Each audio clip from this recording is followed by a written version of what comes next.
Hello friend, সবাই কেমন আছেন? আশা করি ভালো আছেন। আমাদের মধ্যে অনেকে রয়েছে যারা আমরা ফ্রি ফায়ারের ভিডিও রেকর্ড করতে চাই, কিন্তু রেকর্ড করতে পারি না। মেমোরিতে নিয়ে যেতাম চাই, কিন্তু নিয়ে যেতে পারি না। তো আজকে আমি আপনাদের ওই সকল ব্যক্তির জন্য নিয়ে আসছি এই ভিডিওটি। এই ভিডিওতে আমি আপনাদেরকে দেখাবো কীভাবে গেমের ভিডিও রেকর্ড করতে হয়। তো গেমের ভিডিও রেকর্ড করতে চাইলে যেটা করতে হবে আমাদেরকে, এটা আমি পুরোপুরি এই ভিডিওতে দেখিয়ে দেব। এটার জন্য আপনাদেরকে সর্বপ্রথম আপনাদের মোবাইলে প্লে স্টোরে চলে যেতে হবে। আমি আমার মোবাইলে প্লে স্টোরে চলে যাচ্ছি। এই তো প্লে স্টোর, এই প্লে স্টোরে চলে যাবেন। প্লে স্টোরে গিয়ে আপনাদের যে সার্চ বার রয়েছে, ওই সার্চ বারে গিয়ে আপনাদের সার্চ করতে হবে স্ক্যান ভিডিও রেকর্ড নামে অ্যাপটি। স্ক্যান ভিডিও রেকর্ড অ্যাপটি সার্চ দিয়ে দিলে চলে আসবে। তো এটা ইনস্টল করে নেবেন। আমার থেকে আছে বিদায় আমি ইনস্টল করতেছি না। তো এটা ইনস্টল করা হয়ে গেলে আপনারা গেমে ঢুকবেন। এরপর চলে যাবেন আপনাদের প্রোফাইলে যাওয়ার পরে নিচে দেখতে পারবেন একটা অ্যালবাম নামে একটা সেটিংস রয়েছে। ওই সেটিংয়ে চলে যাবেন। এটা আমি দেখিয়ে দিচ্ছি। এই অ্যালবাম নামের এই সেটিংটিতে চলে যাবেন। এই অ্যালবাম নামের সেটিং দিতে চলে যাওয়ার পর আপনারা কর্নারে দেখতে পারবেন একটা সেটিং রয়েছে যেটা বন্ধ রয়েছে। ওইটা আপনাদেরকে সর্বপ্রথম অন করে দিতে হবে, অর্থাৎ চালু করে দিতে হবে।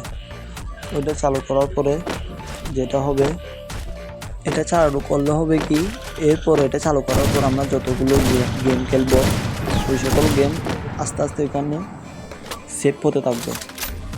ওই তো আপনারা গেম প্লে করার পরে ওইটা সেভ হয়ে যাবে। তো গেম প্লে করার পর আপনারা চলে আসবেন আবার আপনাদের রবিতে, ফ্রি ফায়ারের রবিতে চলে আসবেন। রবিতে আসার পর আপনারা আবার চলে যাবেন আপনাদের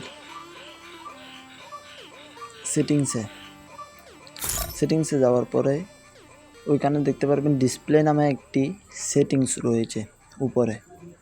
ডিসপ্লে নামের এই সেটিংসে চলে যাওয়ার পরে এক পাশে দেখতে পারবেন আলট্রা, ওইটা আলট্রা করে দিবেন, কারণ আমাদের ভিডিওগুলো এইচডি আসার জন্য এটা আলট্রা করে দিবেন। একটু রুট নিচ্ছে, ওইটা রুট নিতে টিক চিহ্ন দিয়ে দিবেন, ওকে দিয়ে দিবেন। ওকে দেওয়ার পরে এখানে যে কোনো একটি পিকচার আপনারা সিলেক্ট করে নেবেন। এখানে সবগুলোই এইচডি রয়েছে, আপনারা যে কোনো একটি চাইলে সিলেক্ট করে দিতে পারেন। সিলেক্ট করা হবে কি, আমাদের যে ভিডিওটি রয়েছে ওইটা এইচডিতে রেকর্ড হবে। এইচডি রেকর্ড হওয়ার পরে আপনারা চলে যাবেন ওই সেটিংয়ে, ওই অ্যালবামের এই সেটিংয়ের পরে দেখা যাবে কি উপরে আপনার যে গেম প্লে ওইটা সেভ করেছে। এখানে মেমোরির মতো একটা চিহ্ন রয়েছে, ওইটা এখানে টিপ দিয়ে দিবেন। তারপরে প্লে বাটন একটা আসবে, ওই প্লে বাটনে ঢুকবেন। প্লে বাটনের পরে আসে আপনারা যে অ্যাপটি সর্বপ্রথম আমি নামাতে বলেছিলাম, ওই অ্যাপটিতে ওইটা চালু করে চালু করবেন। রেকর্ড করে আপনাদের ভিডিওটি রেকর্ড করে নেবেন। আপনাদের ভিডিওটি রেকর্ড হয়ে গেলে, আমি এটাতে গেম প্লে করি নাই, এটা রেকর্ড করি নাই, এমনি আপনাদের সুবিধার জন্য এটা দেখাচ্ছি আর কি। এটা গেম প্লে, এটা রেকর্ড করে আপনাদের সুবিধা অনুযায়ী এডিট করে নেবেন। তো এতটুকু, একদম সিম্পল একটা কাজ। এখন আপনারা আপনাদের ইচ্ছা অনুযায়ী এটা এডিট করে আপলোড দিতে পারেন ইউটিউবে।